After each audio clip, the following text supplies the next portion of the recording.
Hello guys, this is Christian Spanik. Some of you know me as long as you're older than 40 years. And I was talking to SceneWorld Magazine. We had a lot of fun discussing media, IT, and the history of all the things you're just using. So go for it, listen to it.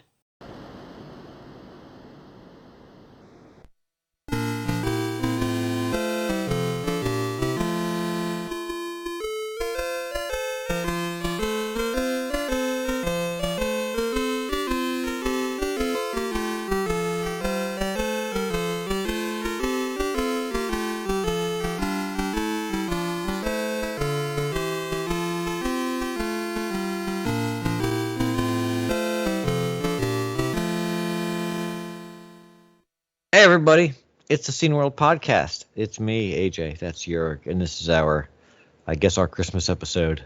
In which we are speaking with Darren Melbourne about the A500 Mini. Exactly. Which and I Christmas. want just for the mouse. And Christmas. Yes, and Christmas. But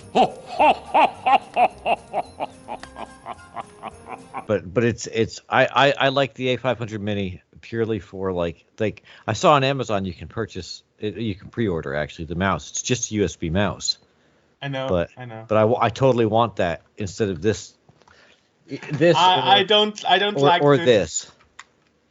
I don't like the tank top mouse. You don't like the tank? I love the tank mouse. It's not very ergonomic. And the C64. I love the C64 mouse has the same case basically. Yes, I love this mouse. The only reason I have a 1351 is because Lemmings doesn't work with the compatible mice for some reason. Anyway, it's our second time that we speak to Darren Melbourne. We spoke to Darren Melbourne 2016 for in a hotel room while he was on vacation. For the D64. Back in the day, 2016, we were the only one interviewing him because everybody was suspicious about the Indiegogo. Nobody thought it was going to be a thing that would actually come to fruition. Right. And now we are in double pack. That means Chris Smith, the CTO, and Darren Melbourne. Mm-hmm. So looking forward to that. But before that, we have two newses. Newses, exactly. One would be that today, Min Becker celebrated 15 years on YouTube. Nice. With a special German video. And the two of us for the SceneWorld interview were also mentioned. Because he was on our podcast together with his wife, Mina Becker. Yeah, so, I didn't know that. I haven't seen because it's in German. I don't understand, so I didn't watch it. But except those 2 seconds where we are saying something, then it's in English, but the rest of it is in German. Send me that timestamp. Well, you don't have to do it right. You don't have to do it right now. Right. Anyway, second piece of news is 8 days left on the Watermelon Kickstarter.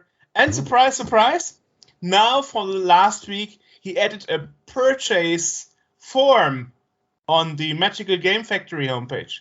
Oh. For people who actually really want to avoid Kickstarter. But I tell you something, Kickstarter's not that hard to use. It really isn't. But despite that, he also published a manual with screenshots step by step, because the Peripherals Watermelon Kickstarter is using the add-on function that is quite new to Kickstarter. Mm-hmm. But anyway, I figured it out, and most people who order that stuff are techies anyway, or another way, so it's not that hard. Yeah. Well, those would be the two news I've got. There are also two news that we missed that just came in recently. This weekend, Sonic from the Master System will be released on the Commodore 64. The only requirement you have next to being a stock C64 is having a ROI, a RAM expansion unit. And the other news was that Thalamus actually announced that Commodore 64 games are coming to the Switch next year. So, enjoy. That's it. Now, let's go on. I got nothing. I wish you a Merry Christmas and Yes. a Happy New Year. Yes, indeed. And also Happy Hanukkah and whatever else you're celebrating. From Right. us non-denominational folk. Right.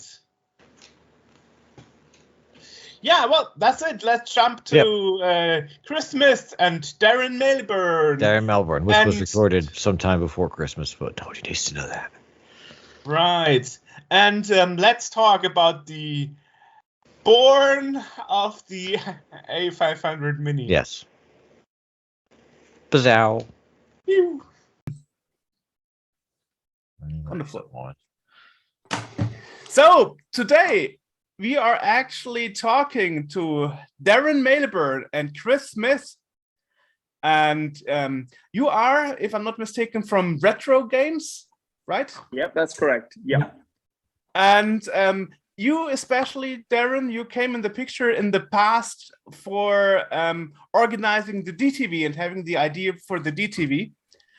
And we spoke 5 years ago about the EC64. The EC64, yes. Exactly. And now we are returning with you and Chris Smith, who is the CTO, talking about the A500 Mini. Speaking of which, maybe we can get to the bottom of the mystery that has been surrounding me lately. In that a couple of about maybe 2 months ago, out of nowhere, this showed up at my door with no explanation. I have no idea where it came from. Well, that's awesome, and I'd like to say that was probably our wonderful PR department. Okay. But I genuinely have no idea. But isn't that amazing? But there was no sender address on it, right? There was no return address. There was no information on it. It just arrived, and then a couple days later, we heard about the A500 Mini, and I'm like, aha!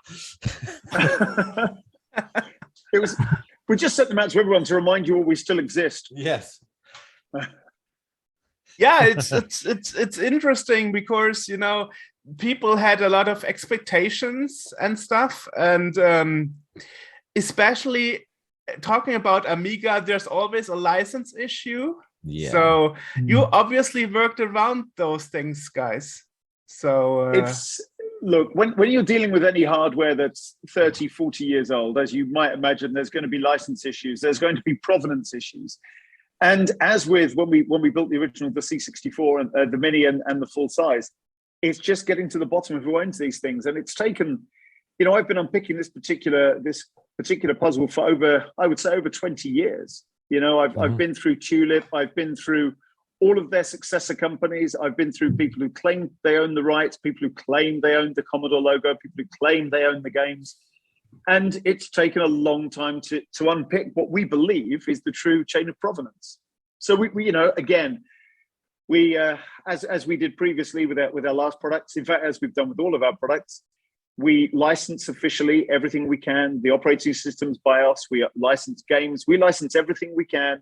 We pay everyone that we believe to be the true owners in the value chain, and we try and make these products as authentic and as respectful to the owners and to the originators as possible.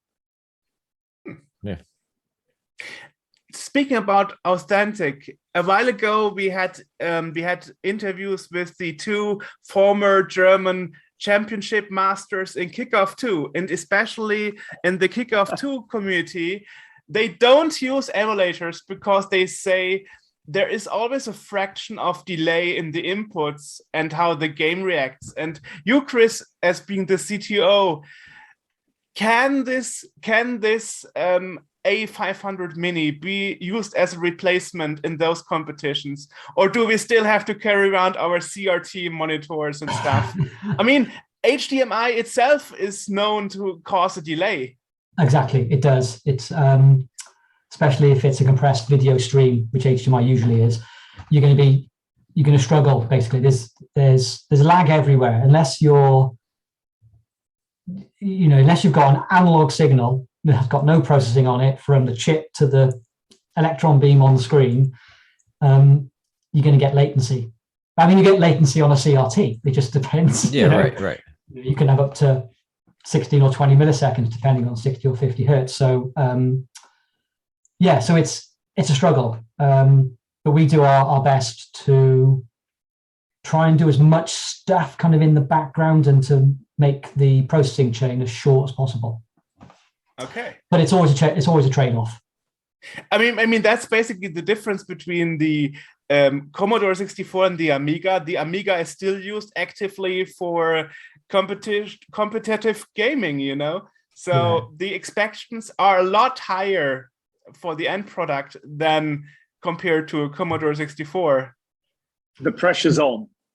The pressure is on, yeah. Well, there's always going to be a trade-off. So, if you want to be doing effectively zero latency competitions or any sort of data processing like that, you're going to have to use the original hardware, because you can't get closer to that speed unless you're using the real hardware, or at least hardware FPGA or something. But that's the thing. So I wonder why the gamers using Kickoff 2, etc., they're not using something like the Chameleon or something that's an FPGA Amiga. I mean, there must be latency in that as well. So even just saying, well, we're not going to use emulation, we're going to use hardware, doesn't necessarily make it the meet your end goal, I guess. Right. Actually, I think a fairer answer might be, if they're both using an A500 Mini, they will both experience exactly the same thing. So if they're in competition, neither has an advantage over the other. So if there is a fractional latency, both parties will experience it. They'll have exactly the same end game. That's exactly. True. Yeah.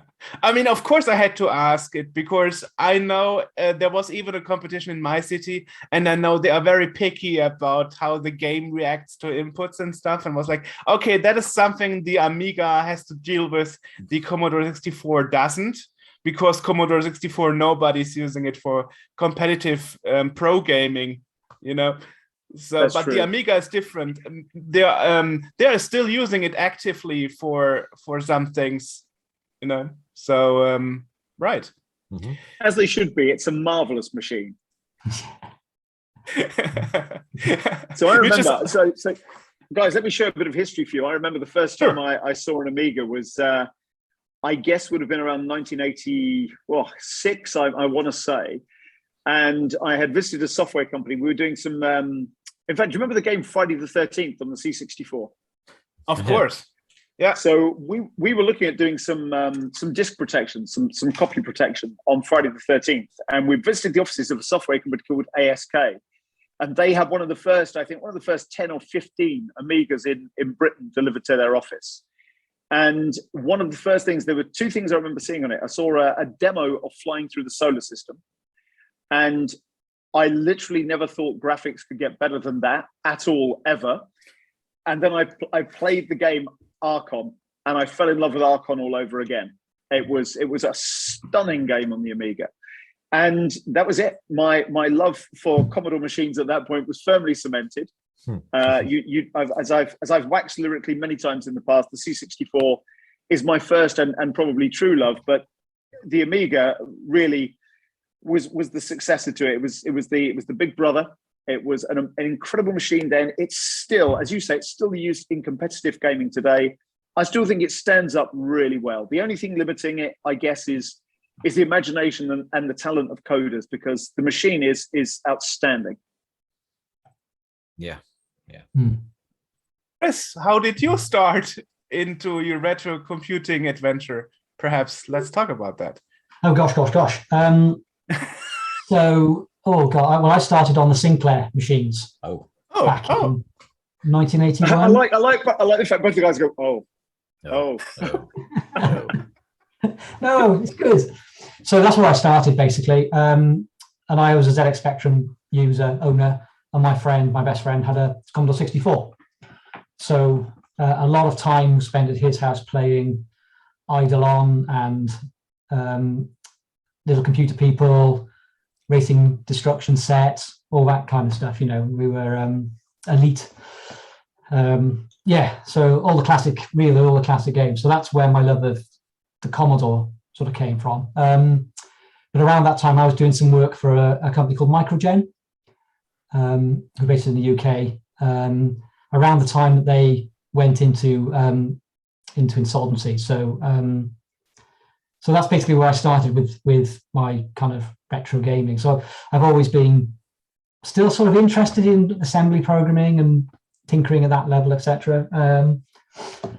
Writing emulators and things. And being a software and a hardware guy. Now's a good time to plug your book. That's a great segue to plug. That is a great segue. So I came back basically into the electronic side of retro computing at around about 2007, where I decided that I wanted to have a look at seeing if I could build my own computer from scratch, from the parts you can get from DigiKey or Mouse or all that kind of stuff. Because I wanted to do that when I was a teenager, but I just didn't have the knowledge, and the books weren't available. So I decided, I'm going to create my own ZX Spectrum from scratch that is going to, perfectly recreate the timing of the ZX Spectrum. And in doing so, I basically worked out how the custom chip worked internally, managed to get it optically imaged, and then I took the chip from the silicon and wrote a book about it. So that's the...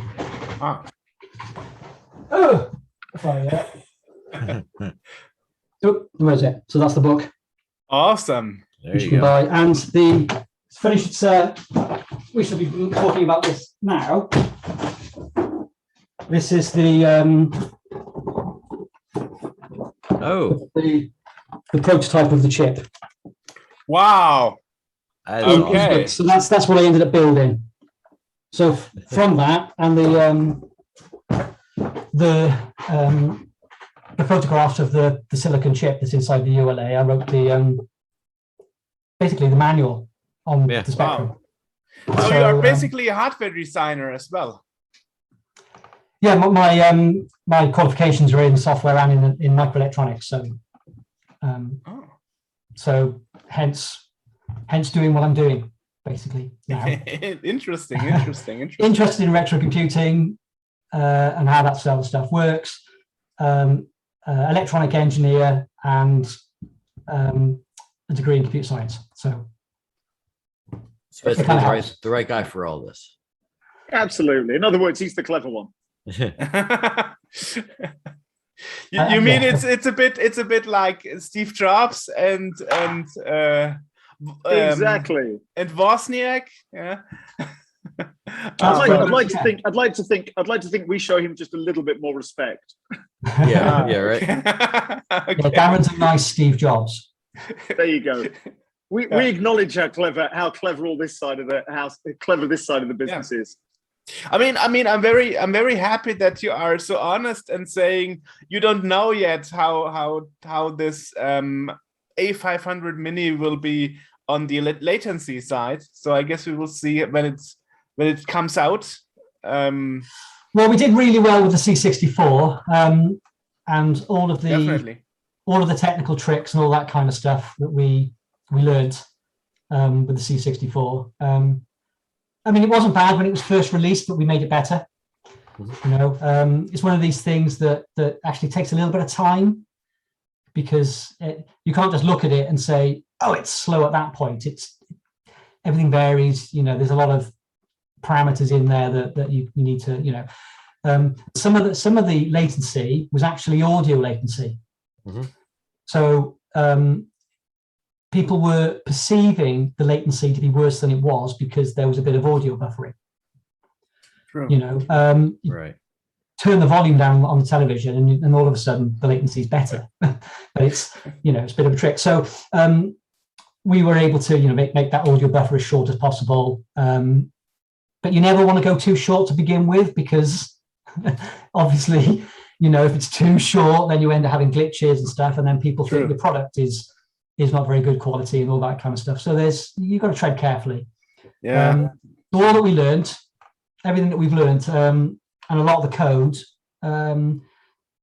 has made its way into the A500 Mini. So I mean, there is an example. There was the Mega Drive Mini that had this sound buffering issue that you mentioned. Mm-hmm. That the European version would play NTSC games better than the European versions the console was made for. So I perfectly understand what you say about making the buffering too short, because that's exactly what they did. And then in the end, as you know, Sega said, "Ad Games made a bad job. We do it ourselves." And here's the thing about the C64 and C64, the C64 Mini. I guess most people not complain about the software, but about the hardware, because the joystick is prone to break in parts, and there are manuals and guides on the internet how to put a screw in the middle of the joystick so it doesn't break anymore. Well, hopefully we've remedied that. Yeah.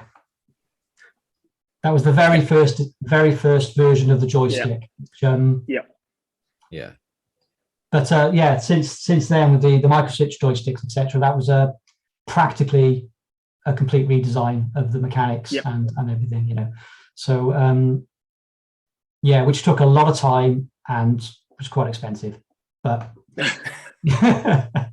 So it didn't expect players to use so much force on the joystick that they would regularly break it, or how did it actually happen? In all honesty, we got our test versions through, we play tested with them, nobody ever broke a joystick. So the ones we were getting from the factory, we play tested with repeatedly, they were absolutely fine. So it was a shock when these things started falling apart, really. We had no idea this was going to happen at all. Interesting. So hopefully we've now eliminated that problem completely. As Chris said, it was a virtual redesign. It was back to the CADs and a whole new rebuild being sent out to the factory and new specifications. And hopefully they're a lot more robust now and they don't fall to pieces.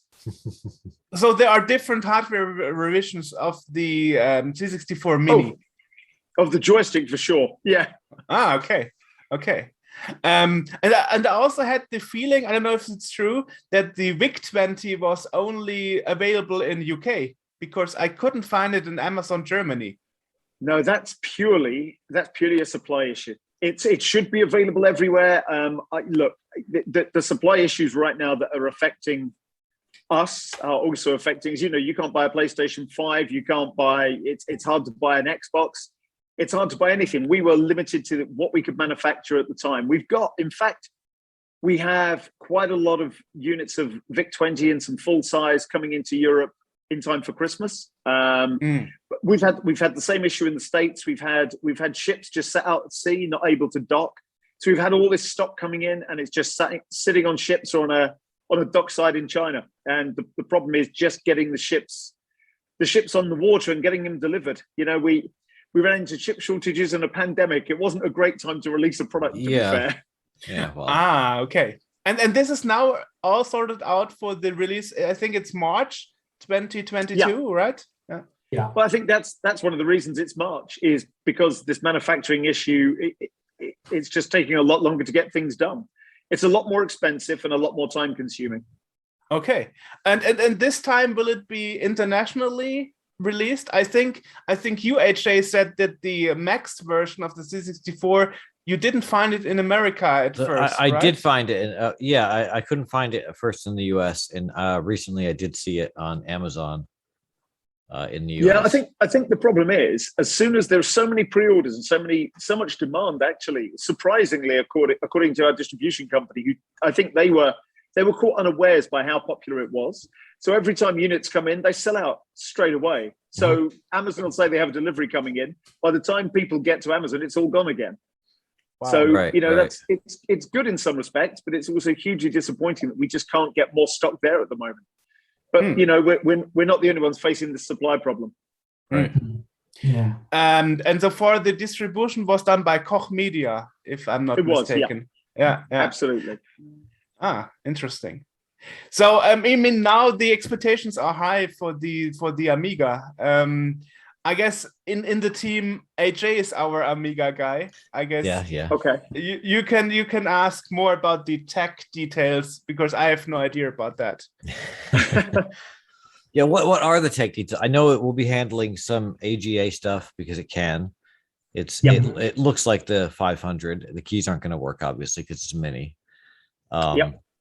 Will you be able to do the normal stuff like plug it in an external keyboard and using it as a machine? You know, absolutely. So it's kind of like what our main sort of mini user base, our sort of what do you call it, like our customer profile for those sort of users is somebody who wants to play Amiga games, wants to do it easily, wants to use modern televisions, doesn't want to be faffing about with getting a Raspberry Pi and downloading RetroArch or Pymania or anything like that on it. Right. Just take it out of the box, plug it in, it just works. It's got the 25 games installed. But unlike other mini consoles, or from other companies, we let you play your own software on there as well. Mm-hmm. Your own legally owned software, Chris. Yes, the software that you own, you can then play it. Absolutely. And again, to make that as easy as possible, we've licensed WHD load. Okay. As a because that makes it more console-like. If you're forced with having to download, I don't know, 8 or 9 floppy disks, onto your USB stick, and then you have to keep going and changing the disk. It's not, for the person who's a casual Amiga user, that's not a great experience anyway. Right. Even if somebody's like a hardcore Amiga user, it's still a bit of an obstacle. You're a lot of jumping in and out of the machine into the user interface and all that kind of stuff. So we thought, well, look, what is this for? This is for playing software, right? Well, if you can pre-package your software as a WHD load LHA archive, stick that on a USB stick, off you go. So every title, so that should just work out of the box. We're not promising that everything will work because we can't test everything. The Amiga is one of those weird machines where there's a lot of variability between individual machines, what people would add into them and what you could get for them. Yeah, exactly. So we support, from a hardware point of view, well, I think it's a bit of a misnomer to say, it's an A500, it's a 600, it's a 1200. Right. It's more that it supports the ECS, OCS, and AGA chipsets. It'll support chip and flash, fast mem, and a bit of slow mem, actually. It will support, of course, we've licensed the Kickstart ROMs. So it's got the Kickstart ROMs that will cover the A500, 600, 1200. Including the new ones that Hyperion just put out, the 3.14 and 3.2. So no, we haven't got those because we could license them, but then we'd be licensing them and making them available should somebody want them. We don't need the pre-installed software, so it's not cost effective. So if you want to use those, go and license them. Right. It's not a cost where really, it's not a good cost choice for us to go licensing that kind of stuff. So we basically use the minimum that we need to provide the unit to work out of the box. Anything additional, go and pay for that yourself, basically. Right. The way of doing it. So, and because it's WHD load, everything runs as an A1200 initially, because WHD load works on A1200. But then it kind of operates as a 500 or a 600, depending. I think it operates as 600 to run the titles, or as a 1200 to run the titles. So that's effectively how that kind of works, really.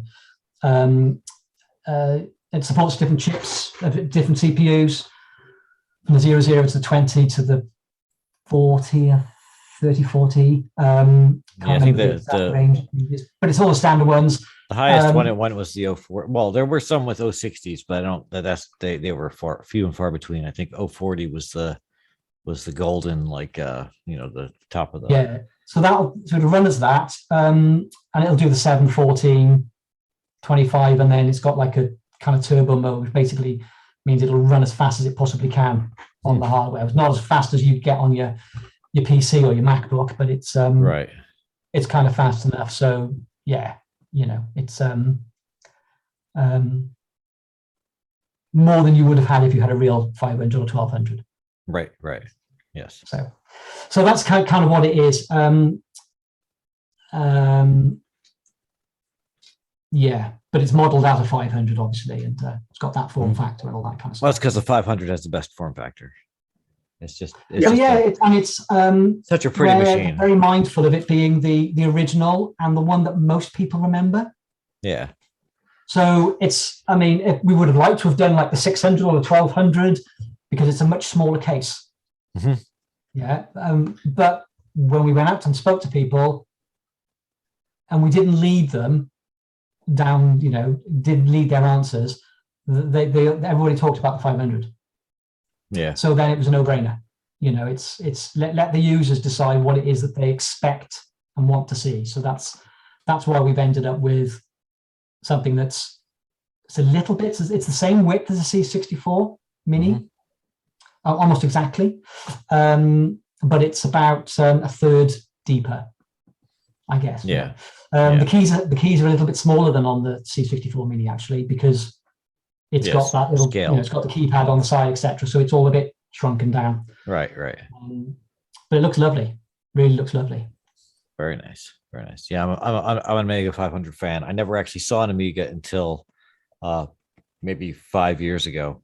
Like I'd heard of them, I'd seen them in magazines, and I lusted after them, but I never actually saw one in person because in the US, for some reason, they didn't take off quite as much. No. Yeah. And then a few years ago, I got the chance to grab a 500 and, add all kinds of things to it. And currently it has crashed on your webpage. So we get so. I wondered what that was. Yeah. Will there also be a full-size version at some point? I would be surprised if that's not an avenue that we go down at some point in the future. Yes. Okay. Very cool. Now I would also like to know about the peripherals, because with the 64 it came with a joystick. Yeah. And this one, I don't know if the joystick is an option, I believe, but it also comes the gamepad. Yeah, it's the gamepad. Yes, the right? gamepad. The gamepad. Yeah. But it also comes with the Amiga mouse, which is essentially just a USB mouse. Yeah. Now, honestly, I would buy the thing just to use that mouse on my Mac because I love the Commodore mouse so much. So what kind of hardware is it's not obviously there's no ball. It's not like a ball mouse. No, well, tell me it's a ball mouse. I'm going to be. No, to be honest with you, the 3D printed version. Right. Ah, yes. So yeah, it's Yeah. Okay. Okay, I see. Infrared. Beautiful. Okay. Beautiful. But let's be brutally honest. Talking to manufacturers about replicating a ball mouse, and I still think they're laughing now. Yeah. Yeah. It was that would have been a massive undertaking and a huge expense, believe it or not, just to recreate that because nobody makes the things anymore. Oh yeah. So the tooling alone made it somewhat unfeasible for us to do. But when our plan started out, it was to do a ball mouse. It was to do the whole thing as accurately as possible. But as with the C64 Mini and full size, eventually financial constraints do take over, and we do get told to rein it in a little bit and just calm down because we still have to make these things make money somewhere along the line. Because Chris and I, if we left our own devices, would be adding things onto it forevermore, I think. Mm-hmm. But there are still some people who are expecting to see a device that you can put in your pocket. But I think that plan is totally crushed, right? That's called a Raspberry Pi, isn't it? Yeah, basically. And do you know what? Again, it's one of those things that the priorities had to swap around, and I think it was a market forces thing for us. Really, the success of the C64 Mini led to the full size. It kind of one thing ran away with another. At the same time, when we were looking at doing the Pocket C64 that we were talking about, the problem then was all of the chip components and the screens doubled and trebled in price. And I think right now it's one of those things that I think we wouldn't rule it out. We're never going to say never, obviously, and we've got the technology to do it. And Chris is a bit of an expert of making portable devices. There's one we can't comment on that's sitting in Chris's office that we've tinkered with quite a lot. That's an incredible portable device. But the thing is, until we can get the economics right, it's just not financially viable for us to produce that product. I mean, now you did the VIC 20, you did the C64, you did the Amiga soon. There is not really much left in those Commodore. The C65. Yeah, they are. The plans are open source for it. Guys, you know what? There are. What we can say, and so I don't actually run into too much trouble with our distribution company and our partners and our PR people. What we can say is there's some pretty big anniversaries coming up. So next year's a pretty big milestone, and the year after there's some anniversaries coming up. So just watch this space and see if we can't rustle something up for the next few years. Okay. I remember, by the way, 2 years ago, I discussed with you, Chris, via email if we could put Scene World on one of those machines, but we never got any end results from that. I think your last comment was like it's difficult because of the age restrictions. Yes, that rings a bell actually. So this has been one of the most difficult things to do with the Amiga this time round, is getting all the age certifications. So it's PEGI, ESRB, USK, whatever the Australian one is. Whatever the Australian one is. Yeah, I mean, obviously, guys, the thing to bear in mind with this is, of course, when the C64 and the Amiga were around for the first time, we had no age restrictions. We didn't have governing bodies that were restrictive on this kind of stuff. And in Germany, obviously, as you guys all know, there was a whole thing with blood. I remember Command and Conquer having to have green blood, and obviously there were so many products that were restricted and curbed in the German marketplace or the German territories. But pretty much anywhere else, you could, by and large, do whatever you wanted to do. Now, to get retail space, you have to have age ratings. And with age ratings, if you've got multiple games on one product, it presents actually a bit of a nightmare to get it done. It's no small task to get through an age ratings process. To have to do 4 or 5 of them each time is really problematic. So when Chris refers to age ratings, it really is a problem. If you've got a product that's episodic or fluid in any way, I think what we would need to do is find a solution where users can download for themselves, because anything prepackaged that could be updated via firmware or anything else, it potentially runs us into an issue with the age rating boards. I see. Yeah, and I think with the magazine you would have to control every article, if not something bad is written in it. We would have to do a C64 issue of the mag just for them, and then exactly, and then pretend like there's no other version, there's no other issues out. Yeah, exactly. Yeah. So I guess that kind of scratched the idea because of the age rating problem. Yeah, it certainly did for a pre-installed solution anyway. Yeah. Okay, I understand. Too bad, because I think it would be a good market. But yes, I understand the problem here. And there's plenty of people that use it for, I mean, I've been in some of the groups on Facebook where people, share what they do with the machines. And there's a lot of people that one of the best things that has done, as far as I can see, is it has widened the audience for people that are still producing stuff for the 64. Absolutely. Definitely. There's people coming out with games and disc mags and whatnot, and people that don't have hardware anymore can go and get an inexpensive, mini, throw it on a USB drive, and now they're checking out the disc mag, or they're checking out some new game, and that's audience we didn't have before. Yeah. You know that's, what? I think something that we're quite proud of having, injected some life back into the Commodore 64 community, or increased the Commodore 64 community. But that again, that's in part because the Mini and the full size, they're so easy to use by design. Yeah.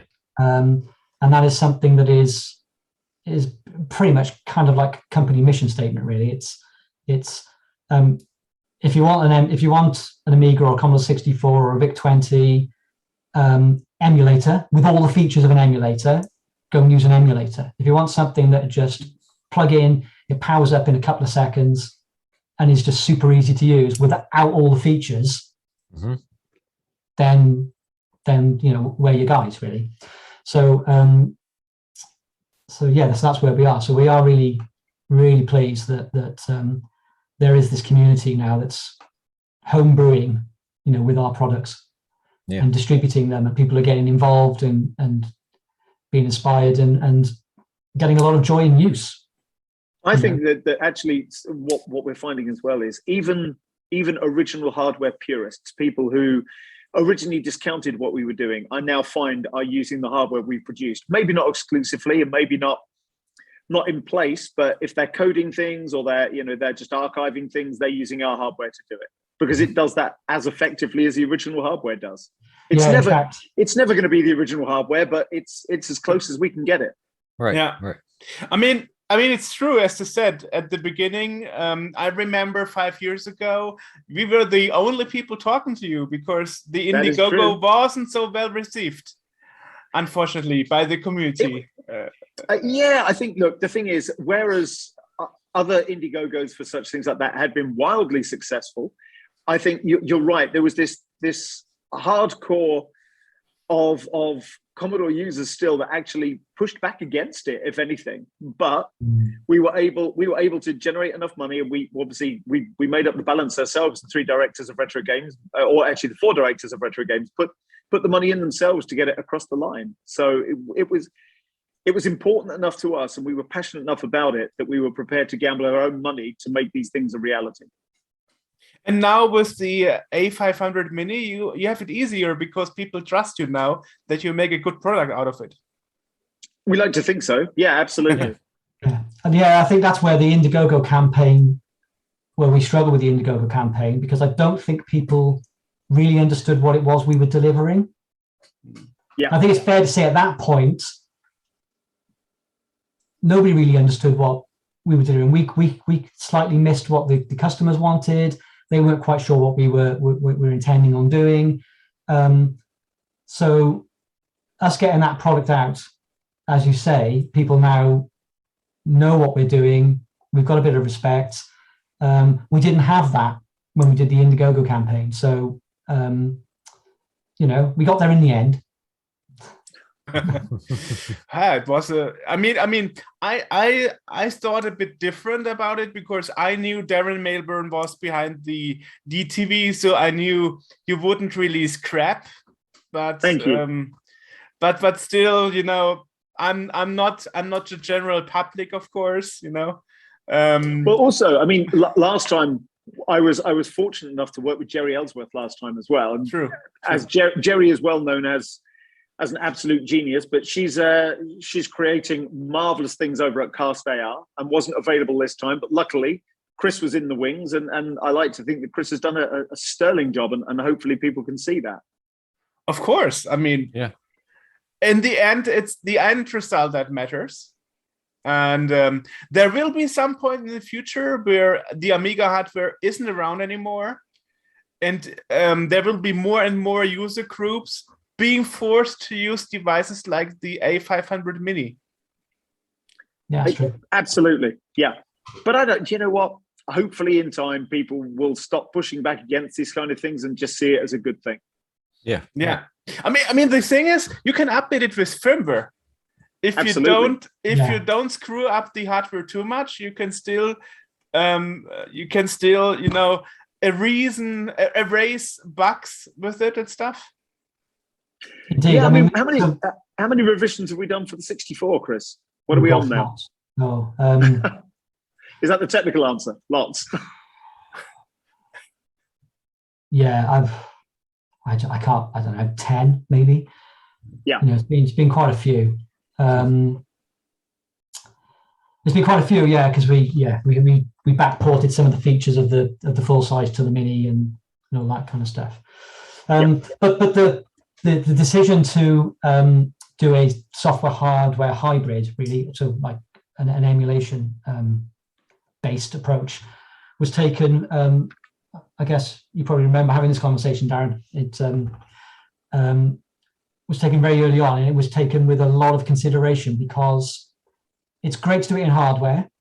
You get low latency. You're basically creating a real machine, but that's extortionately expensive. So you've got to sell your numbers, and if you make a mistake in that silicon, you're in trouble. You can't. It's not easy to fix. Well, unless you go down the FPGA route, but then we wouldn't have a market because these FPGAs are like almost our bottom line price anyway. So it's just we couldn't do it. So we were forced, if we're going to deliver this kind of product with the sort of user interface that we're delivering with them, you can't do that in hardware. I mean, you can, but you're not going to get that smoothness of user interface and stuff. You'd be, it would on a Commodore 64, it would run as fast and have the resolution of a Commodore 64. So right. So it was like, well, people may not have played with this stuff for 20, 30 years. They're used to Netflix and Amazon Prime TV and all that kind of stuff, streaming services. They're used to the PlayStation, they're used to their Xbox. They want a modern device that works in a modern way, gives them that nostalgic experience. Right. And we couldn't do that by designing our own custom chip. Certainly not at a price that target audience would be prepared to pay. So it was, it was a tough decision to make, but I think we'd make that decision over and over and over now. It's worked out really well for the users and for us. So that's where we are.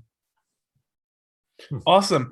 So next to the Amiga, the A500 Mini, can we also expect next year to get a better availability of the other machines that released beforehand, like the VIC-20? I mean, Absolutely. There would be an end to the shortage, I hope.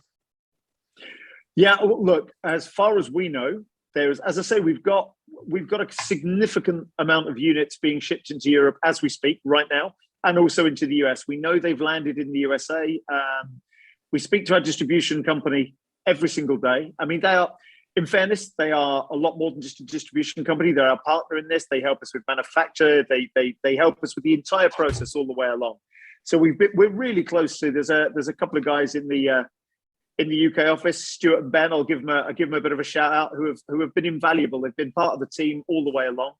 And we talk to them virtually daily, and we know that these units are landed into Europe, into the USA. So yes, in short, it's a long way of answering yes. There'll be a lot more product in the marketplace in the next few months. Mm-hmm. Thank goodness. The reason why I also ask is because now we have our YouTube hardware guy sitting in America, and we wonder if you could send us a review unit to him. If we've got one there, yes, of course. Yeah, so I would send you his address if that is not a problem, because yep, I know the last time you sent the review unit to Europe, so but I don't know how you plan the market start. But I guess for the A500 Mini you go globally on instant this time. Absolutely. Oh yeah, absolutely. Yeah. I mean, again, we are still in the hands of these things being shipped, but true. The plan is global day one. Yeah. Yeah, but you also have to understand people are tired of hearing chip shortage. True. Yeah. True. Yeah. I'd love to know who to blame for it, but we've got our allocation, so we're hopefully we're good. Awesome. It's more a ship shortage, isn't it? I think at the moment, as opposed to a chip shortage. We just can't move the stock. Yeah, true. Yeah, True. Yeah. Well, so I guess from my side, I would have it all covered. Yeah. I mean, I'm not an Amiga expert anyway. I guess guys, AJ I has don't know who's to. frozen. What is frozen? I think I've frozen. Oh no, No, you're back. no, us. all No, good, you're all good. good, all good. Well, nice. Well, though. Yeah. But where can people find out more about this? Is there a homepage for the A500 Mini that people can check out? Sure, there is. My Amiga 500 is stuck on it. Yeah, and the retro games Facebook page is a good place as well. There's a lot of chat in there. Yeah, that gets updated a couple of times a week, every week. So that's the best place actually to find out news. Or on Coq themselves are pretty good at updating for release news and features, etc., etc. And we're drip feeding the games, the remaining games titles to that channel as well. So, if you want to know every week what the next 2 games are. Interesting. Cool. Very nice. And I also saw, by the way, when Sam's Journey was released, there was even an announcement by you guys for the mini version, if I'm not mistaken, right? There was. Oh yeah. So I think is there any plan to do this kind of stuff for new Amiga games as well? Because as we all know, the Amiga scene doesn't have as many game releases and as many attention as the Z64 scene, unfortunately, for new games and stuff. Yeah. I think we can confidently say that there will be some new games coming to the Amiga also. Yeah. Awesome. Reshooter. Definitely. Awesome. Say Yeah, I mean, the thing is really, Amiga is a totally different community than the yes, it is. C64 community. Oh, yes, it is. Totally. So many people believed actually that there would never be a mini version of the Amiga because of all the license issue and the law fights between Hyperion and Cloanto and stuff. Well, and the complexity of the hardware. I mean, it's pretty. The Amiga is pretty difficult to. The 64 is pretty simple compared to an Amiga. Put it that way. That is, and that wasn't easy. I'll say on Chris's Yeah. behalf. So yeah, you're absolutely right. Well, Regarding it's that regarding damn the legal SID chip. battles. Oh, how can you say that, Chris? That's the finest sound chip of all time. It is amazing. It's really tough to emulate. Yeah. Yeah. That was one of those situations where I just said, yes, I know it's difficult, Chris, but just please do it. Yeah. Well, it's one of those situations where people are like, "Oh, it doesn't sound right," and it's like, "Yeah, but I've got 364s, and none of them sound the same." Exactly. Yeah. But do you know what? I think it really is only a small amount of people who realize that there were probably 8 to 10 revisions due. Yeah. As you know, the envelopes all sound different depending on the model of 64 you have. So I guess people bought the thing and it didn't sound quite like it did to them when they were a kid because they may have had a Model 7. Mm-hmm. Right. I think it's as close as it can be to the one that sounds as good as it possibly can. Yeah. And what many people don't know, that even Commodore put a Z64 in the market back then that had broken SID chips from the start. Absolutely. Yeah, absolutely. There's a book by Brian Becknell, The Rise and Fall of Commodore on the Edge, and he was actually interviewing the Commodore designers, and they totally admitted that they had less parts they could use, so they actually reached to the bin with the broken parts, put it out, and put together a broken Z64 because it was cheaper to let them return it than paying the fines for failing to fulfill the contract for Christmas. Yeah. The idea was to get them out by Christmas, and then if they got to return them all, then they'll do it. I think the guy mainly responsible for the SID chip is a guy called Bob Yanis. Mm-hmm. And exactly. I've read the book in fact twice, the book you're referring to. It's a fantastic book. It really is. And it's also a game changer for history, because before that book, everybody thought that Apple made the first home computers. Absolutely. It does set things. It sets the record straight, as it should be. Yeah. Definitely. Awesome. And I guess you two guys, you are happy to be a part of this history now. Absolutely, yeah. I think it's something we're all passionate about in the company. We're all passionate about retro gaming, massively so. As you know, with my other hat on as well, I'm the licensing director for Andstream, so I spend my life playing retro games. I know, yeah. My very existence is licensing retro games. Yeah, but actually, that's an interesting thing there, because for Andstream, I think, AJ, you mentioned it when you tried it. There wasn't so much latency than you would expect. There was almost no lag, and it was weird because it's the fact that it's streaming. It's not like I'm playing an emulated game. It's being streamed from someplace else, and I can't find any lag. It's taken a lot of work to make it as good as it is. Yeah. So that is why I have my hopes for the A500 Mini. Absolutely. Well, I think Chris has labored for, I think it's safe to say, years now, Chris, on this product. So it's, we hope you guys will like it as much as we do. Yeah. I think we will. Okay, well, so thanks, guys. Have a good evening. All right. Take care. Have a good evening. You Cheers. too. Bye-bye. See you all. Bye-bye. Bye.